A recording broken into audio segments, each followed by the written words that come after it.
السلام علیکم four class, مجھے امید ہے کہ آپ لوگ ٹھیک ہوں گے۔ اور جیسا کہ آپ لوگوں کو پتہ ہے، ہم نے اپنا اسلامیات کا باب اول پڑھ لیا۔ باب اول میں آپ لوگوں نے کیا پڑھا تھا کہ صورتیں پڑھی تھی، قرآن حفظ کی تھی اور ان کے ترجمے بھی حفظ کیے تھے۔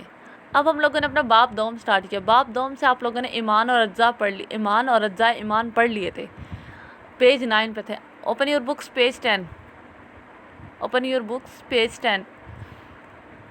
پیج 10 فرشتوں پر ایمان۔ اس سے پہلے ہم لوگ اپنی دعا پڑھ لیتے ہیں جو ہر لیسن سٹارٹ کرنے سے پہلے پڑھتے ہیں۔ بسم اللہ الرحمن الرحیم، رب زدنی علما، رب زدنی علما، رب زدنی علما، آمین۔ فرشتوں پر ایمان۔ فرشتوں پر ایمان لانے سے یہ مراد ہے کہ ہمیں اس بات پر یقین رکھنا چاہیے کہ فرشتے اللہ تعالیٰ کی مخلوق ہیں۔ فرشتوں کو اللہ تعالیٰ نے نور سے پیدا کیا، مطلب ہمیں اس بات پر ایمان ہونا چاہیے، ہمارا یقین ہونا چاہیے کہ فرشتے اللہ تعالیٰ کی مخلوق ہیں اور کہ فرشتوں کو اللہ تعالیٰ نے نور سے پیدا کیا ہے۔ وہ ہمیں نظر نہیں آتے، وہ ہر وقت اللہ تعالیٰ کی عبادت کرتے رہتے ہیں، وہ نہ کھاتے ہیں نہ پیتے ہیں، مطلب وہ نور سے پیدا ہوئے ہیں، اس لیے ہمیں نظر نہیں آتے، لیکن ہمارے اس بات پر ایمان ہونا چاہیے، ہمارا یقین ہونا چاہیے کہ فرشتوں کا وجود ہے۔ اللہ تعالیٰ نے ان کے ذمہ مختلف کام لگائے ہیں، وہ پوری دیانتداری سے اپنے فرائض سر انجام دیتے ہیں۔ وہ تمام فرشتوں میں سے 4 فرشتے بہت مقرب ہیں۔ ان 4 مقرب فرشتوں کے نام اور کام یہ ہیں۔ حضرت جبرائیل علیہ السلام، آپ علیہ السلام تمام فرشتوں کے سردار ہیں۔ آپ علیہ السلام اللہ تعالیٰ کے احکامات پیغمبروں تک پہنچاتے تھے۔ ان احکامات کو وحی کہا جاتا ہے۔ مطلب کیا ہے کہ آپ جبرائیل علیہ السلام کا کیا کام تھا کہ وہ تمام فرشتوں کے سردار ہیں، اور ان کا کام تھا کہ اللہ تعالیٰ کے احکامات کو پیغمبروں تک پہنچاتے تھے، اور ان احکامات کو وحی کہا جاتا ہے۔ حضرت میکائیل علیہ السلام، آپ علیہ السلام کے ذمے اللہ کی مخلوق کو روزی پہنچانے، بارش برسانے اور ہوا چلانے کا کام سونپا گیا ہے۔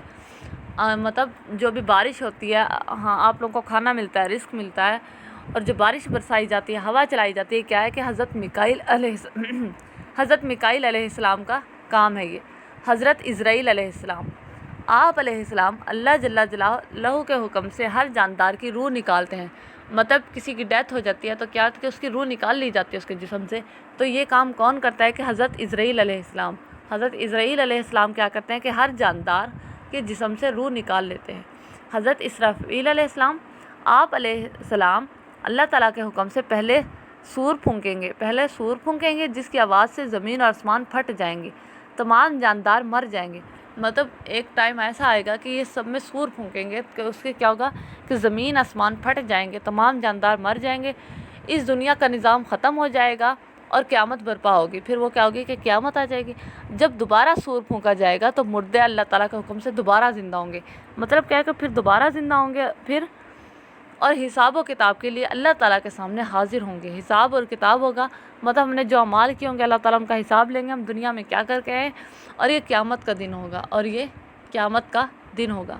پیج 10 آج آپ لوگوں کے لیے اتنا ہی کافی ہے۔ پیج 10 آپ لوگوں نے یہ یاد بھی کرنا ہے کہ کون سے فرشتے تھے اور کتنے مقرب فرشتے تھے، ان کے نام کیا تھے، ان کے کام کیا تھے، یہ آپ لوگوں کو زبانی یاد ہونا چاہیے۔ اللہ حافظ۔